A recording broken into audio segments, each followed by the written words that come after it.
l'Éthiopie, dans une région montagneuse où vivait la grande tribu des Agoués, allait naître un roi. Peu après la naissance du futur roi, un nuage d'abeilles vint encercler son berceau.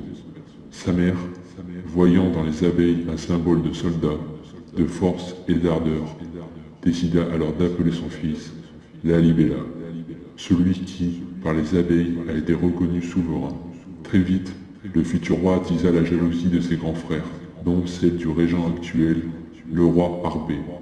Ce dernier tenta de nombreuses fois d'assassiner son frère, le point culminant étant une potion empoisonnée qui fit entrer Lalibela dans un sommeil profond. Pendant 3 jours, son corps fut transporté au paradis par des anges. Là, Dieu lui demanda de construire des églises comme on n'en avait encore jamais vu auparavant. Le roi revint alors à lui, avec des instructions très précises sur le lieu, l'architecture et la construction des 11 futures églises monolithes.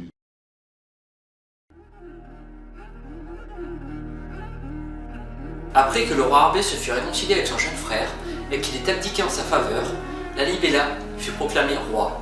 Aussitôt, tous les plus grands ouvriers convergèrent vers la cité et la construction débuta. Taillant la roche tout au long de la journée, les forces ouvrières humaines, dès la nuit tombée, étaient remplacées par des ouvriers célestes, des anges. Située à 645 km d'Addis Abeba, capitale du pays, les 11 églises médiévales monolithiques ont été creusées dans la roche volcanique au XIIe siècle.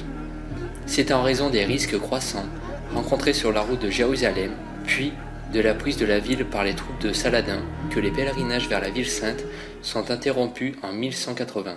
La lignée des Agoués, qui a développé à l'époque de nombreux liens avec les autres pays chrétiens comme la Syrie, l'Égypte ou Byzance, entreprend la création d'une deuxième Jérusalem sous l'impulsion du roi Lalibela. Celui-ci cherche ainsi à asseoir la légitimité de la nouvelle dynastie et à resserrer les liens avec l'Église orthodoxe. Débute alors une entreprise gigantesque de plusieurs années qui nécessita sûrement l'intervention d'artisans et d'architectes confirmés, ainsi que des main-d'œuvre considérables pour façonner dans le roc des édifices d'une telle magnificence. Cependant, les chercheurs ne s'accordent pas sur la raison qui ont poussé le roi Lalibela à créer ces églises. Près d'un village traditionnel formé de maisons circulaires, Lalibela est un centre majeur du christianisme éthiopien et demeure aujourd'hui un lieu de pèlerinage et de dévotion. Le village se trouve à 2630 mètres d'altitude dans la région du Amhara, dans les montagnes arides du Lasta. Il est entouré d'une zone rocheuse et désertique. D'après les estimations de l'Agence centrale de la statistique éthiopienne pour 2009, la ville de Lalibela compte 15 506 habitants, 6 779 hommes et 8 727 femmes.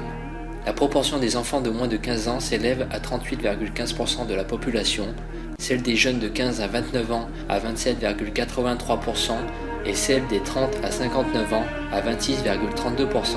Quant aux 60 ans et plus, ils ne représentent que 7,72% de la population. Il est à noter que le site a été classé au patrimoine mondial de l'UNESCO en 1978. Le thème de Jérusalem est important. Les églises rupestres, bien que reliées l'une à l'autre par des tunnels, sont séparées par une petite rivière que les Éthiopiens appellent le Jourdain. Les églises de l'un des côtés du Jourdain représentent la Jérusalem terrestre, celle de la rive opposée, la Jérusalem céleste. Les églises s'organisent en 3 groupes étendus sur plus de 3 km². Le premier, au nord du Jourdain, comprend 6 églises, dont Beth Medan Alem, la maison du Sauveur du monde, qui est la plus grande du site. Le second groupe au sud du Jourdain comprend 4 églises. L'une d'elles, Beth Gabriel Raphaël, la maison de Gabriel Raphaël, semble avoir été une forteresse avant d'être transformée en église. La 11e église se trouve à l'ouest, Beth Georgis, la maison de Saint Georges. Elle est séparée des autres, auxquelles elle est cependant reliée par un système de tranchées.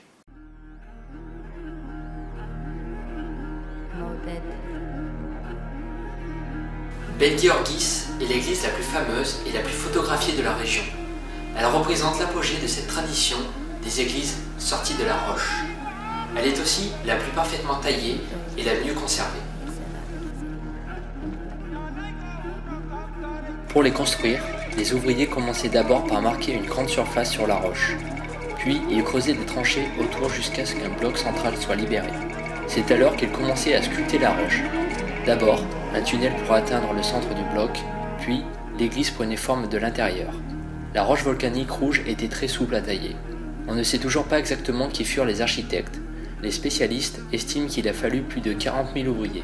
Beth Medan Alem, avec ses 5 nefs, est considérée comme la plus vaste église monolithique du monde. Beth Georgis, quant à elle, a un plan en croix grecque remarquable.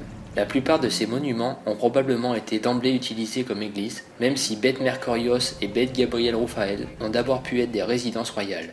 Plusieurs intérieurs sont décorés de peintures murales, de sculptures et de bas-reliefs. Sur le plan artistique, les 11 églises ont toutes quelque chose d'unique par leur exécution, par leur taille, ainsi que par la variété et la hardiesse de leur forme. Aujourd'hui, beaucoup de touristes sont choqués par tous les toits de tôle qui recouvrent les églises, mais aussi par les échafaudages de bois qui cachent les façades. Depuis 1990, l'érosion est devenue un phénomène important. C'est pourquoi l'Union européenne a financé un projet pour la construction de toits, en attendant que les fonds plus importants puissent être trouvés pour restaurer les bâtiments et leur donner une protection plus esthétique. Il est vrai que s'ils offrent une protection, ces toits en tôle ne sont pas sans effet sur l'intégrité visuelle des églises. Aujourd'hui encore, aucune théorie historique ni scientifique ne permet d'expliquer par qui, comment et en combien de temps ces églises ont été réellement creusées.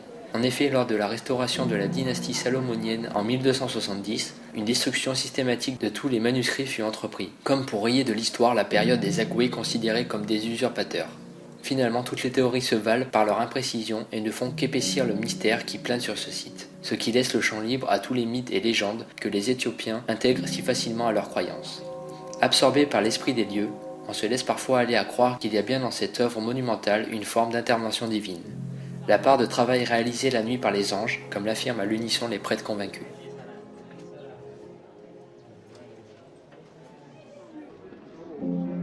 De plus en plus de fidèles non-orthodoxes choisissent aujourd'hui Lalibela comme lieu de pèlerinage de substitution à la Terre Sainte, dont l'instabilité chronique ne cesse de décourager les voyageurs.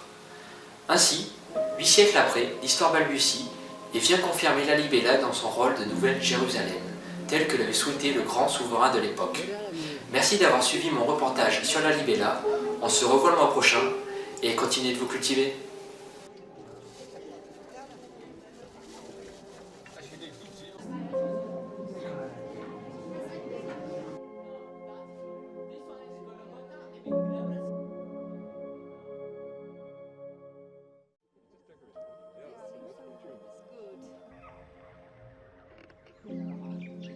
Si vous avez aimé mon reportage, n'hésitez pas à vous abonner à ma chaîne YouTube, mais aussi à la page Facebook de Human Life Magazine.